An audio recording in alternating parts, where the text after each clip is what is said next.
नमस्कार दोस्तों, welcome back to your own channel stock market strategy. तो आज हम एक फंडामेंटल एनालिसिस करने वाले हैं एक ऐसी कंपनी का जिसने 1 लाख का 4 लाख किया है ईयर टिल डेट। जी हाँ, 1 लाख का 4 लाख। और वो है एक pharmaceutical company Aarti drugs limited. लेकिन उससे पहले I would request one and all to like and share this video and subscribe to our channel to get the latest and genuine information on stock market. तो किसी भी company में निवेश करने से पहले ये जानना बहुत ज़रूरी है कि वो कंपनी करती क्या है। तो अगर यहाँ हम आरती ड्रग्स के बारे में बात करें तो ये कंपनी एक फार्मास्यूटिकल कंपनी है जो 1984 में एस्टैब्लिश हुई थी और इनके 13 फैसिलिटीज़ हैं including research and development and manufacturing facilities across India. अगर हम इनके प्रमोटर होल्डिंग की बात करें तो 62% प्रमोटर होल्डिंग है। एक भी शेयर इनका गिरवी नहीं है। अगर फॉरेन इंस्टीट्यूशंस की बात करें तो 1.07% इनका शेयर होल्डिंग है। अगर म्यूचुअल फंड्स की बात करें तो 4.19% म्यूचुअल फंड की होल्डिंग है। Year on year foreign institutions और म्यूचुअल फंड्स भी ईयर ऑन ईयर इस कंपनी में अपना होल्डिंग बढ़ा रही है। यहाँ पे मैंने एक रेवेन्यू का ब्रेकअप लगाया है इनके प्रोडक्ट पोर्टफोलियो के बेस पे। तो जैसे कि आप देख सकते हैं 80% ऑफ द रेवेन्यू इनका जो आता है वो एक्टिव फार्मास्यूटिकल इंग्रेडिएंट्स से आता है, जो जिसे एपीआई भी कहा जाता है। 13% जो इनका रेवेन्यू आता है वो फॉर्मुलेशन से आता है, जिसे फिनिश्ड प्रोडक्ट्स भी कहा जाता है। 3.6% इनका जो रेवेन्यू आता है वो स्पेशलिटी केमिकल से आता है और 3% जो रेवेन्यू इनका इंटरमीडिएट्स एंड अदर प्रोडक्ट से आता है। तो यहाँ पे एक इन्फॉर्मेशन के लिए आपको मैं ये बताना चाहता हूँ कि जो रोज़मर्रा की ज़िंदगी में आप कोई भी टैबलेट या कैप्सूल लेते हैं वो एक मिक्सचर होता है एपीआई और इंटरमीडिएट्स का, जिसे फिनिश्ड प्रोडक्ट्स भी कहा जाता है, जो एक फॉर्मुलेशन का पार्ट है। तो इस कंपनी का जो एपीआई सेगमेंट से जो रेवेन्यू आता है वो 80% है। और एपीआई सेगमेंट की अगर बात करें तो इनके पास 50+ एपीआई मॉलिक्यूल्स है और 80+ फिनिश्ड प्रोडक्ट्स है। तो इससे हमें ये पता चलता है कि कंपनी का कितना डाइवर्सिफाइड प्रोडक्ट पोर्टफोलियो है।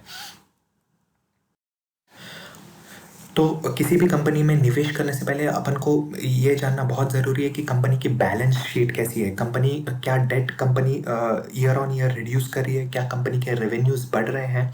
तो अगर आरती ड्रग्स के बारे में अगर हम देखें तो ईयर ऑन ईयर इनके जो डेट टू इक्विटी रेशियो है वो कम हुआ है। जैसे कि 2016 में इनका डेट टू इक्विटी रेशियो था 1.23, जो 2020 में अभी 0.96 हो गया है। तो ये काफ़ी अच्छी बात है। मेरे हिसाब से जो डेट टू इक्विटी रेशियो होना चाहिए वो 1 to 1.5 के बीच में हो, तो it's a good debt to equity ratio. अगर 2 या 2 के अबाव है तो उस कंपनी का डेट काफ़ी ज़्यादा है, हम ये अनुमान करके चल सकते हैं। अगर आरओसी की बात करें कंपनी के, आरओसी होता है रिटर्न ऑन कैपिटल, मतलब जो भी कंपनी अपना कैपिटल लगा रही है या जो भी इन्वेस्टमेंट कर रही है उस पे उनको रिटर्न कितना मिल रहा है। अगर आरती ड्रग्स के बारे में अगर बात करें तो 2016 में इनका आरओसी जो था वो 18% था, जो साल दर साल बढ़ के अभी 2020 में बात करें तो 21.19 हो गया है, जो काफ़ी अच्छी चीज़ है। तो कंपनी डेट रिड्यूस कर रही है और उनका आरओसी भी बढ़ रहा है। अगर कंपनी के रेवेन्यूज़ और प्रॉफिट्स के बारे में बात करें तो इनमें भी ईयर ऑन ईयर अपन को ग्रोथ ही देखने को मिली है। अगर रेवेन्यू की बात करें तो 2017 में रेवेन्यू इनका था 1195, जो बढ़कर 2020 में 1806 करोड़ हो गया है। और अगर नेट प्रॉफिट की भी बात करें तो 2017 में 82 करोड़ था, जो 2020 में 185 करोड़ हो गया है, जो मोर देन डबल है। तो ये भी काफ़ी अच्छी बात है कंपनी के लिए। अगर हम पीयर कंपैरिजन के बारे में बात करें तो कंपनी के जो भी आरती ड्रग्स के जो भी दूसरे कंपेटिटर्स हैं इस फील्ड में, अगर उनके आरओसी और प्राइस टू अर्निंग रेशियो का अगर कंपेयर करें तो यहाँ पे आरती ड्रग्स कहाँ फॉल करती हैं वो हम यहाँ पे देख सकते हैं।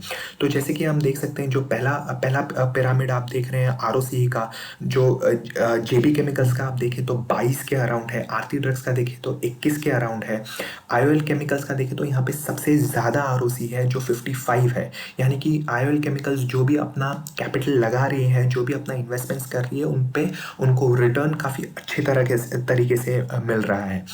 ग्रैन्यूल्स और सुवेन फार्मा का भी आरओसी काफ़ी बेहतरीन है।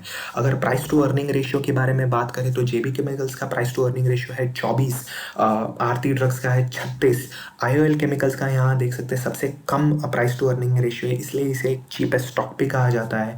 सुवेन फार्मा का प्राइस टू अर्निंग रेशियो देखें तो 36 है। तो यहाँ अगर हम आरती ड्रग्स के बारे में आरती ड्रग्स के पी रेशियो के बारे में बात करें तो पीयर के कंपैरिजन में अभी काफ़ी बढ़ चुका है। हाँ, अगर यही पी अगर अपन ने 6 महीने पहले कंपेयर किया होता तो ये काफ़ी कम होता, but at this point of time इनका पी काफ़ी बढ़ चुका है और स्टॉक भी काफ़ी अभी मैं कहूँगा ओवर वैल्यूड हो चुका है। तो कंपनी के क्लाइंट्स के बारे में बात करें आरती ड्रग्स के, तो जितने भी दिग्गज कंपनियां हैं इसमें से कुछ निफ्टी 50 की भी कंपनी है। अगर जितने भी दिग्गज कंपनी है फार्मा की, जैसे कि फाइजर हो गई, सिप्ला हो गई, सन फार्मा है, Lupin, Torrent pharma, Alembic pharma, Abbott और ऐसी कई सारी कंपनी है जो ये कंपनी के क्लाइंट्स है। तो यहाँ देख सकते हैं कि कंपनी का क्लाइंटेल जो है वो भी काफ़ी तगड़ा है।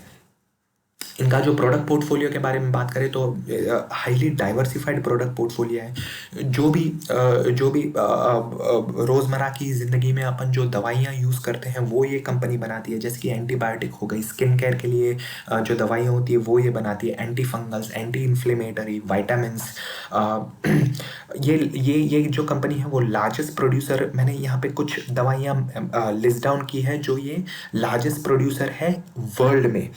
जैसे कि यहाँ देख सकते हैं मेटफॉर्मिन, जो डायबिटीज़ के लिए यूज़ हो सकती है। अगर आपको पता हो कि India second largest diabetic country है in the world after China, तो यहाँ पे आप देख सकते हैं कि ये डायबिटीज़ की एक दवाई बनाती है। टिनिडाजोल जो इंटेस्टाइन और विजाइनल इन्फेक्शन के लिए के ट्रीटमेंट के लिए यूज़ होती है। कीटोकानोजोल ये भी एक इन्फेक्शन जो फंगस से होता है उसके लिए यूज़ हो सकती है। तो यहाँ पे मैंने कुछ दवाइयाँ इनकी लिस्ट डाउन की है जो ये बनाती है और जो लोग रोज़मर्रा की ज़िंदगी में यूज़ करते हैं। तो यहाँ पे मैं आपको एक अवेयर करना चाहता हूँ कि ये कंपनी का जो प्रोडक्ट पोर्टफोलियो है वो काफ़ी डाइवर्स है। वहीं पे अगर हम आईओएल केमिकल्स के बारे में बात करें, हाँ आईओएल केमिकल्स का पी कम है, आरओसी ही ज़्यादा है, बट उनका जो अगर आप प्रोडक्ट पोर्टफोलियो देखेंगे तो प्रोडक्ट पोर्टफोलियो इतना डाइवर्सिफाइड नहीं है जितना आरती ड्रग्स का है। अगर आरती ड्रग्स की करंट मार्केट प्राइस के बारे में बात करें वो अभी 3000 के आसपास है, तो मेरी राय में इस कंपनी को आप बाय ऑन डिप्स करते चले। देखिए मार्केट में अटकलें लगी रहती है कि आरती ड्रग्स एक साल में 6000 हो जाएगा, 5000 हो जाएगा, बट देखिए अभी जनवरी से अगर बात करें जो 400 का स्टॉक अभी ऑलरेडी 3000 हो गया है, तो मेरे ओपिनियन में ये स्टॉक अभी भी कुछ टाइम के लिए इसी प्राइस रेंज में 3000 से 4000 के बीच में कंसोलिडेट करेगा। मार्केट में आपको ये भी लोग मिल जाएंगे कि ये इसका रेजिस्टेंस है, ये सपोर्ट लेवल है, ये सपोर्ट पे आप खरीदिए। चार्ट्स पे भी काफ़ी लोग बातें करेंगे, बट मेरे ओपिनियन में ऐसी जो फंडामेंटली स्ट्रॉन्ग कंपनीज है जैसे कि ये आरती ड्रग्स हो गई या फॉर दैट मैटर रिलायंस है, एचडीएफसी बैंक है, जो भी फंडामेंटली स्ट्रॉन्ग कंपनी है उनको कभी बेचा नहीं जाता, उनको हमेशा एवरेज किया जाता है, उनमें कभी लॉस बुक नहीं किया जाता। ये मेरी पर्सनल राय है। आपको आपकी खुद की स्टडी करनी है, आपके फाइनेंशियल एडवाइज़र को कंसल्ट करना है, फिर ही किसी प्रकार का आपको इस स्टॉक में निवेश करना है, क्योंकि अल्टीमेटली पैसा आपका है। तो ये थी मेरी राय आरती ड्रग्स के बारे में। Stay tuned for more such videos with stock market strategy.